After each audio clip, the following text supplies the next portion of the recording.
Bismillahirrahmanirrahim. Assalamualaikum warahmatullahi wabarakatuh. Alhamdulillah wassalatu wassalamu ala rasulillah habibina sayyidina Muhammad bin Abdullah wa ala alihi wa ashabihi wa mawalah, amma ba'd. Para perindu ridha Allah, pecinta baginda Nabi yang kami cintai, nuhibbukum fillahi, kami mencintai anda karena Allah. Semoga Allah menjadikan kita hamba yang saling mencintai karena Allah, menjauhkan kita dari fitnah, tidak menfitnah, tidak difitnah, dijauhkan dari prasangka buruk. Baik, pada pertemuan yang lalu kita sudah membahas banyak hal tentang urusan kita dengan Allah, dengan sesama manusia. Hari ini kita akan membahas sesuatu yang sangat pribadi antara kita dengan Allah. Sifat Allah yang maha pemurah, maha kuasa.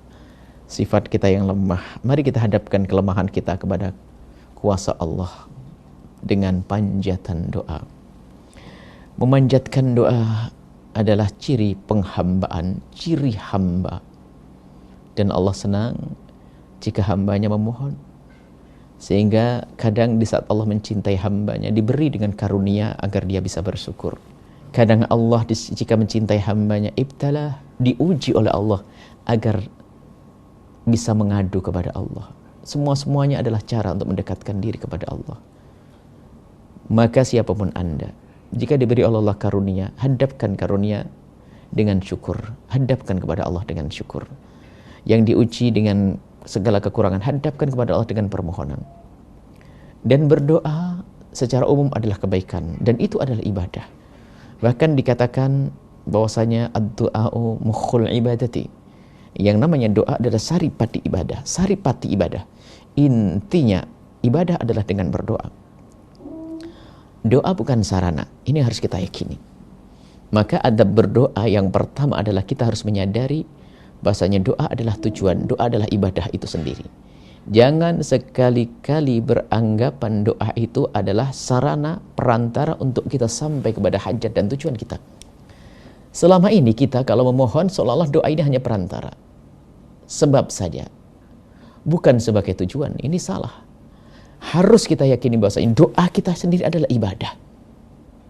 Mengadu kepada Allah adalah ibadah. Mukhul ibadati. Kalau kita menjadikan doa itu adalah sarana, perantara, ini bermasalah. Jika dikabul doa kita, maka kita akan lupa dengan doa. Maka mari kita sadari bahwa doa ini adalah kewajiban kita seorang hamba untuk mengadu kepada Allah. Doa dan memohon. Maka jangan ragu memohon, semakin banyak kita mohon, semakin senang Allah dengan kita. Ini adab pertama di dalam berdoa, menyadari kalau kita punya hajat kepada Allah. Dan hajat kita tidak pernah putus dan tidak pernah berhenti.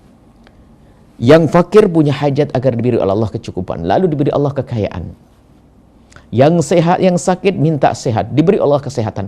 Apakah cukup sampai di sini? Oh tidak, nikmat kekayaan, nikmat kesehatan, perlu nikmat lagi dari Allah yang lainnya. Apa itu? Penjagaan. Ayo. Kalau tidak dijaga oleh Allah sakit kembali. Kalau tidak diberi dijaga oleh Allah hartanya akan hilang. Maka kenikmatan yang Allah berikan kepada kita ini mengundang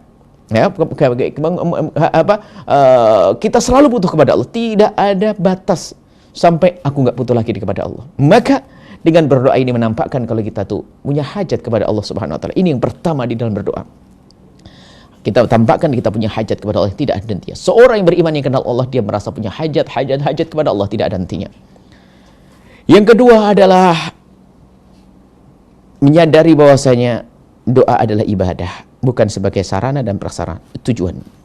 Kemudian yang ketiga, ada adab-adab zahirnya. Misalnya, upayakanlah kita ini di saat berdoa tidak dengan yang haram. Seorang pada zaman Nabi dikisahkan mengadu kepada Allah, menengadahkan tangannya. Yamuddu yadahu wa yaqulu ya Rabb, ya Rabb, ya Rabb. Menengadahkan tangannya lalu berkata, ya Allah, ya Allah, ya Allah.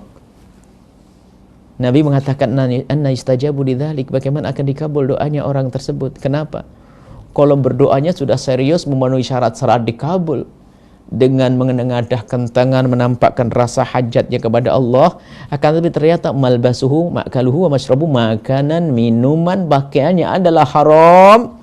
Bagaimana akan dikabul oleh Allah Subhanahu wa taala? Tidak dikabul. Maka agar dikabul doa kita, maka jaga makanan kita. Jaga pakaian kita, jaga minum kita, jangan minum, makan dan berpakaian apalagi di tempat di dalam sujud kita di tempat yang haram.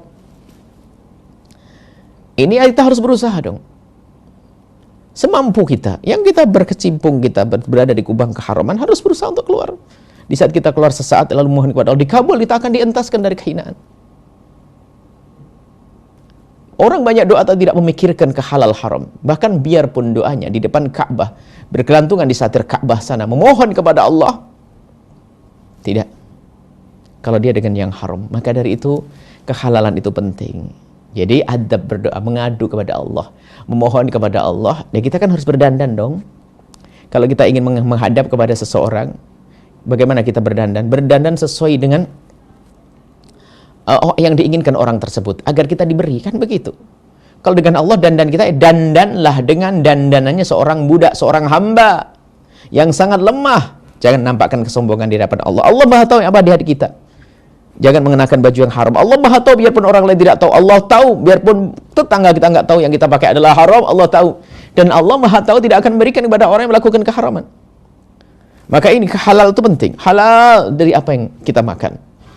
Ada orang mungkin bolak-balik umroh, alasannya ingin umroh di Mekah sana, Masya Allah. Ingin doa di Mekah, depan multazam dan sebagainya. Tapi dia tidak peduli untuk umrohnya dengan harta haram yang dimakan, haram yang diminum, haram yang dipakai, haram biaya berangkat pun haram. Mau kemana?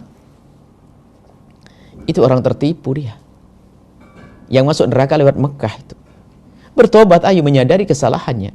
Kalau belum ada kesadaran akan kesalahannya, bagaimana akan diberi pengampunan Allah? Allah memang Maha Pengampun, ya. Akan tapi di saat seorang hamba minta ampunnya tidak serius, tidak sesungguhnya, Allah tidak akan beri kok. Maka dari itu mari kita semuanya berusaha untuk menjaga makanan kita. Ini adab. Karena apa? Kita ini urusan dengan Allah yang melihat.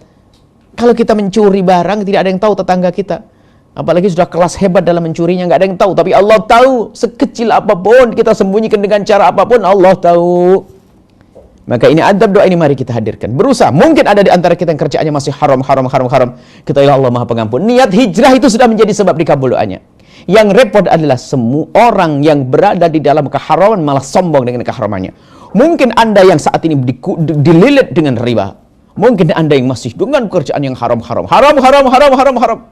Tapi ternyata ada kerinduan di dalam hati Anda untuk meninggalkan keharaman. Allah Maha tahu apa yang ada di hati Anda. Anda menjerit, Anda menangis, Anda sedih, Allah juga tahu. Berarti sudah ada taubat dalam diri Anda. At-taibu minadz-dzambi kama la dzambalah. Orang bertobat dari dosa seperti orang yang tidak pernah punya dosa. Dan ini perlu menyadari. Kalau kita mencari orang nggak punya dosa, nggak ada. Saya dosa. Tapi di saat menghadap kepada Allah, sodorkan. Hadapkan dosa kita kepada Allah. Memohon ampun kepada Allah. Kalau sudah kita mohon ampun, minta maaf, biarpun kita berada dalam kubang, kita minta maaf yang serius, maka baru layak kita dikabul oleh Allah. Sama seperti jika kita dengan orang tua kita melakukan kesalahan. Apakah mungkin kita langsung datang meminta hadiah atau apapun sebelum kita minta maaf? Tentu tidak. Kita datang kepada orang tua kita, berbaik-baik dengan orang tua kita, minta maaf, kemudian setelah itu kita berdoa. Itu adabnya dengan Allah yang Maha tahu tentang kesalahan kita. Maka harus begitu juga, kita memohon ampun kepada Allah. Menyesali segala kesalahan, biarpun kita belum bisa meninggalkan secara 100%. Kita masih berusaha, tapi Allah Maha tahu niat yang ada di hati kita. Niat hijrah meninggalkan riba, niat meninggalkan haram, niat. Allah Maha tahu. Lalu Anda mau mengadakan tangan memohon, Allah Maha tahu dan Allah akan kabul. Karena apa? Anda sudah bertobat ingin meninggalkan keharaman. Itulah adab kita menghadap kepada Allah Subhanahu wa taala. Semoga Allah mengabul hajat-hajat kita, mengabul doa kita. Semoga Allah memuliakan kita di dunia dan di akhirat. Nuhibbukum fillahi. Kami mencintai Anda karena Allah. Assalamualaikum warahmatullahi wabarakatuh.